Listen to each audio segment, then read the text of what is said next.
Microsoft is a company known for their software. From Windows to Office to Bing, best 2 out of 3. But one thing you may not have known is just how much video the company has put out one way or another, especially in the 90s. That's not to say that other companies didn't also put out videos. Apple, for example, had plenty of future prediction concept videos, but compared to Microsoft videos of the time, they're just missing something. Actually, it might be more accurate to say that of the videos produced by Microsoft, many have gotten immortalized on the internet one way or another, only for me to stumble across them when I'm doing research.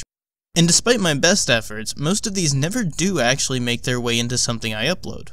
Well, until today. So I've put together a few of my favorite moments from 4 of these videos that I feel never really got the attention that they truly deserve. Sit back and enjoy some of the best video to ever come out of Microsoft. Starting us off is a promo video made for Windows 386, a variant of Windows 2.1, which was designed specifically to take advantage of the capabilities of the relatively new Intel 386 processor. The video revolves around Linda, who's given an urgent assignment to create a presentation to save the company Transglobal International Freight, or TGIF. Oh, and I forgot to mention, the entire video is a Mission Impossible parody. The TV show, not the movie. For a promo video though, it goes just as you'd expect. Show off a few features, someone walks in, there's more room for marketing speak, Mike asks Linda out on a date and gets shut down, and then, around the 7-minute mark, well, words really can't describe what happens.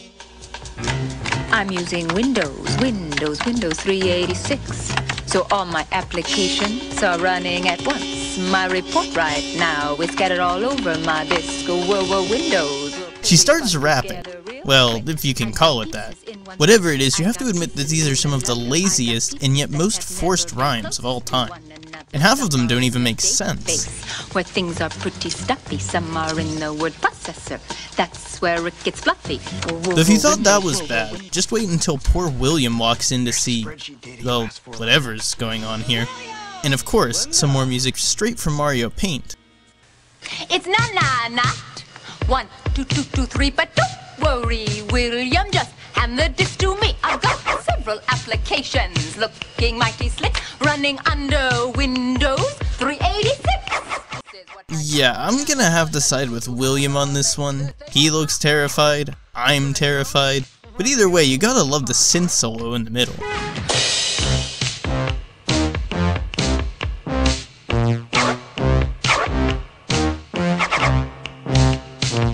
Anyhow, the video eventually, and actually rather abruptly, returns to reality. And thanks to Linda, and more importantly, Windows 386, the day is saved. Now I know what you're thinking. That one Microsoft rap was incredible, but sadly, it was probably a once-in-a-lifetime event. And I'm glad to say that isn't true. It's a twice-in-a-lifetime thing at least. Yep, just a couple of years after the Windows 386 video, Microsoft released another hit. Again to show off some of the new features brought forth with MS-DOS 5. Thankfully this one's a music video, so it cuts right to the good stuff. The video starts off with 2 people waiting to hear a presentation on MS-DOS 5 upgrade training, only for 3 backup singers and a distant cousin of Bill Nye to roll into the room. And it doesn't take long for things to get funky. And of course, what good 90s music video would be complete without a bunch of green screen effects and flashy colors? I'm not sure if it's the backup singers or what, but the rap in this video is greatly improved over the last one. Though that's not to say that it still isn't a bit clunky at times.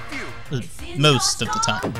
It's late at night, you're feeling right, working at your PC. Yo, your face turns green cause the word on the screen is you're out of memory. Oh no! Give me 5. Give me 5. Give me 5. Give me 5. Upgrade to MS-DOS 5, make DOS applications come alive. And that's why everyone who's in knows it's also the best DOS to run with Windows. I gotta admit, I really like the little sight gags scattered throughout this video.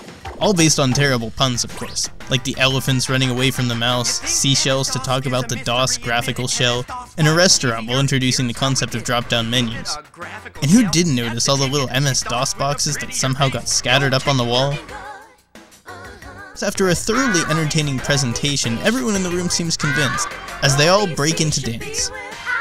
This video really is just the epitome of 90s VHS cheese, and it really reminds me of parodies like Neil Cicierega's The World Wide Web, a video that takes you right back to the days of 300 megabyte hard drives. Of all these videos, this next one is the only one not to promote a specific product.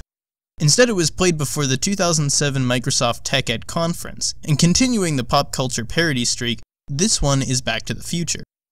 It starts with then Microsoft President Bob Muglia getting booed off the stage for giving yet another presentation filled with so-called Microsoft Vision speak, only for Christopher Lloyd, yes, the Christopher Lloyd, as Doc Brown to show up and take Bob all the way back to 6 years ago.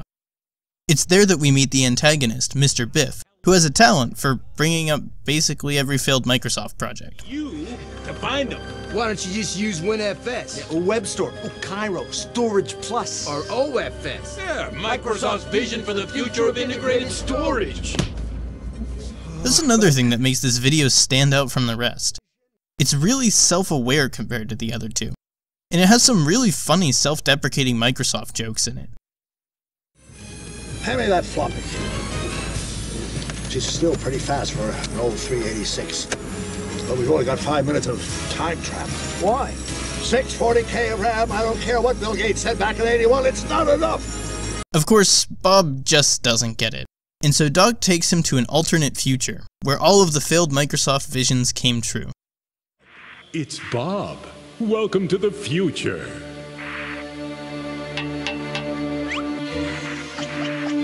Clippy! Hi, Bob. You look like you want to scream. Would you like me to help you? Yeah, the only reason that I see this as the bad future is because Clippy is obviously not voiced by Gilbert Gottfried. I mean, come on, it's your own canon, Microsoft, stick to it. Anyways, Bob gets back just in time to do his keynote again, this time without any Microsoft Vision speak nonsense.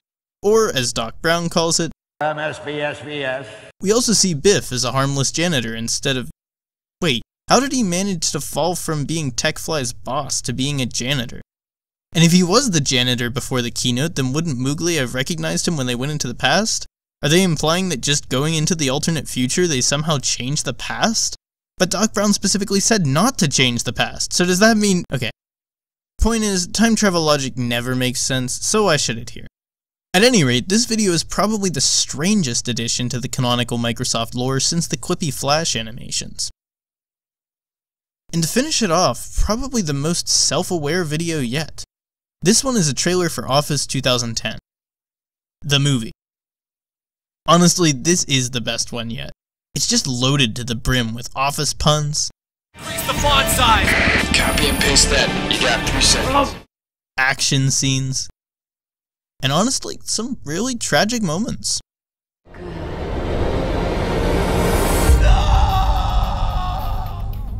And since it's only 2 minutes long, I really feel that summarizing it just wouldn't do it justice, so I'd highly recommend that you check it out. Actually, I'd recommend that you check all of these videos out if you have the chance.